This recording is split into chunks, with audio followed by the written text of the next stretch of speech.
So today I'm going to be talking about a product that I have a huge amount of love for. It's one of the best selling products in the world globally.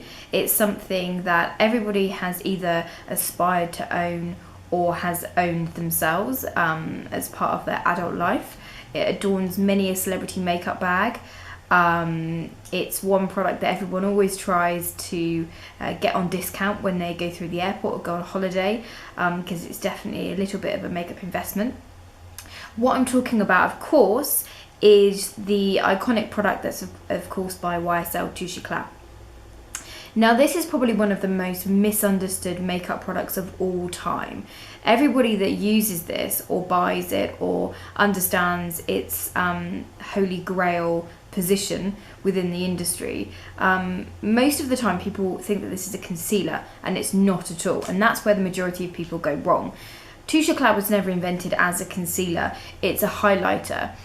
Its main objective is actually to reflect the light on the face where you may see some dull patches or some darkness, so particularly kind of on this this crease underneath your eye and at the top of your cheek. And that's where the kind of misconception of it being a concealer, I guess, has kind of come from, is actually people just chucking it on all over this lower lid and expecting it to work wonders. And that's why you see a lot of celebrities in photographs coming off the red carpet when there's lots and lots of flashing, and this whole section looks like a panda's eye, but in reverse. It's so white and so pale because it's reflecting all of that light. So the Touche Eclat is one of my most favourite products. I mean, these are the three that I've currently got in my makeup collection, in various different shades and different designs. And I use it on pretty much a daily basis just to brighten my skin, make me look more awake, because I'm always exhausted and knackered doing 6,000 things at any one given time. And it really does help brighten and lift my face and not make me look as knackered. So the key is, and I'm going to show you where to apply this. Excuse the fact that they look a little bit messy and dirty. But essentially this is a pen with lots of little bristles. The product comes into the pen and can be applied directly to the skin. Now, where you need to apply this predominantly is on that little crease between the top of your cheek and the bottom of your eye. So I would always apply it kind of there, all the way up, and blend. You don't need to go all the way into the corner of your lid. You just need to apply it to this crease here, because what will then happen is the light will be reflected and it will make your complexion just appear much more radiant, much more awake and glowing. You can also use it in lots of other different areas of the face as well. And if you go to a YSL counter, they will actually give you top tips on where to use it and places that are perfect for your skin type or skin tone, just to ensure you get a really great result. But you can also use it, which I love, actually underneath the brow arch here. Just a couple of dabs, and again blending it really well in the skin, just to create that definition and the illusion of a fantastic brow arch, even if you don't have one. My brows are rubbish. I hate my eyebrows, and I have to colour them in a lot. But this just helps give me a little bit more definition and a little bit more lift around the eyes. You can also use this around the nose. So you know those little creases that you get, and sometimes if you've had spots and stuff as a teenager, it's just a little bit red. You can have some imperfections in that particular area. So just dabbing a little bit of this around that, and again just blending it into the skin will just help reflect the light, lift that, and make it appear a bit more flawless. You can also use it on the chin if you've got some areas on the chin that you're not particularly happy about and you just want to create that illusion.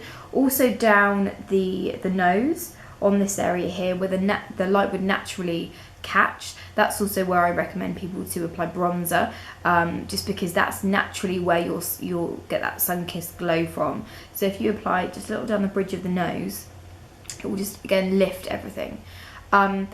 There are lots of different ways that you can use these products. They are quite expensive. They're around £20 each, depending on sort of where you go.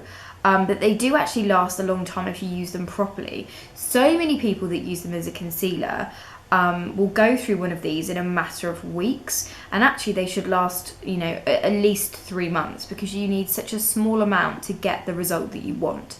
The key as well is to really blend it into the skin to make sure that it's not really noticeable. The whole point is a really subtle way to get a glowing complexion, to make you look really rested and awake. Touche Eclat actually translates as a touch of light, so that's essentially what it's giving your face. It's giving your face a little bit of a lift, a touch of light and a touch of radiance. If you're a little bit worried about how to apply these products, or you're just not really sure you know, what shade is right for you, these were originally available in just 1 shade, but it's now been extended to about 5 or 6, again depending on where you go. And I've got most of them in a shade 1, but I also go to a 2 or a 3 depending exactly what time of year it is, and what I'm doing with my foundation or my base. So you can, again, like foundation, have a couple of different shades to meet your needs. The key thing to remember as well is you apply this over your base, over your foundation. So apply your primer, apply your foundation and buff it into the skin, and then just ever so delicately dab the Touche Eclat exactly where you need it, blend it into the skin. I would say avoid adding any powder over the top. If you want to secure your makeup in place, or just to get a more matte finish, then just apply it to kind of your T-zone, maybe a little on your cheeks, on your chin, where you would naturally get oily or shiny. But actually avoid putting it under the eye area in particular, because that's where powder and makeup can really cake. If you're like me and in your 30s and you're starting to get fine lines, it can then sit within the fine lines and create that horrendous cakey finish that just makes the fine lines look 10 times worse. So use it over the top. It's also a great product that you can use to touch up throughout the day. So I always have one in my makeup bag, in my handbag, if I'm feeling a little bit tired, or it gets to 4 or 5 o'clock and I'm about to go somewhere else for an event or to have dinner with my friends. It's a really great product just for adding a touch more, just to lift the area and just give you that glow back that you may have lost throughout the day. So all in all, the key thing is to remember it's not a concealer. Don't try applying it like a concealer. If you apply it and use it in the way that it was originally intended, then you can't go wrong, and it really is a great addition to any makeup bag.